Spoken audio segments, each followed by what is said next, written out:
اما بعد فاعوذ باللہ من الشیطان الرجیم بسم اللہ الرحمن الرحیم نساؤکم حرث لکم فأتوا حرثکم انا شئتم وقدموا لانفسکم واتقوا اللہ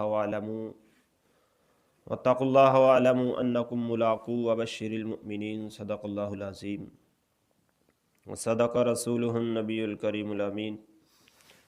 سورۃ البقرہ آیت نمبر 223 ہے۔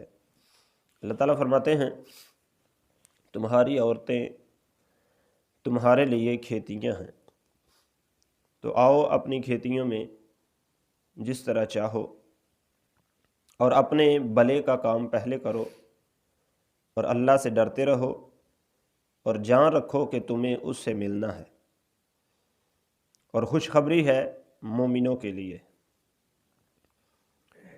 تو اس آیہ مبارکہ میں اللہ تعالیٰ جل شانہ نے عورت کا مرد کے لیے کھیتی ہونے کا ذکر جو ہے وہ بیان فرمایا ہے۔ وہ اس لیے کہ جس طرح کھیتی میں بندہ ہل چلاتا ہے، بیج ڈالتا ہے، تو اس سے اناج نکلتا ہے، پھل نکلتا ہے، تو اسی طرح جب مرد اور عورت کی شادی ہو جاتی ہے، ملاپ ہوتا ہے، تو پھر اللہ اپنی رحمت سے ان کو اولاد جیسی نعمت اور پھل عطا فرماتا ہے۔ تو اس لیے عورت کو مرد کے لیے کھیتی فرمایا کہ اس سے بھی اللہ تعالیٰ پھل عطا فرماتا ہے اولاد کی صورت میں۔ تو اللہ تبارک و تعالیٰ نے فرمایا کہ اپنی کھیتیوں میں آؤ جس طرح چاہو۔ تو اس سے مراد یہ ہے کہ جس طرح اللہ نے حکم دیا ہے اور اللہ کے رسول نے حکم دیا ہے، اور جس طرف سے آنے کا حکم اللہ اور اس کے رسول صلی اللہ علیہ وسلم نے دیا ہے۔ اور آگے اللہ نے فرمایا کہ اپنے بلے کا کام پہلے کرو۔ بلے کے کام سے مراد نیک اعمال ہیں۔ مطلب یہ کہ صرف اپنی عورتوں میں، اپنی بیویوں میں مشغول نہ ہو جاؤ، اور مشغول ہو کر عبادت سے غافل نہ ہو جاؤ، بلکہ پہلے اللہ کی عبادت کرو، اللہ کی بارگاہ میں جھکو، اور پھر اپنی ازواج کے پاس جاؤ۔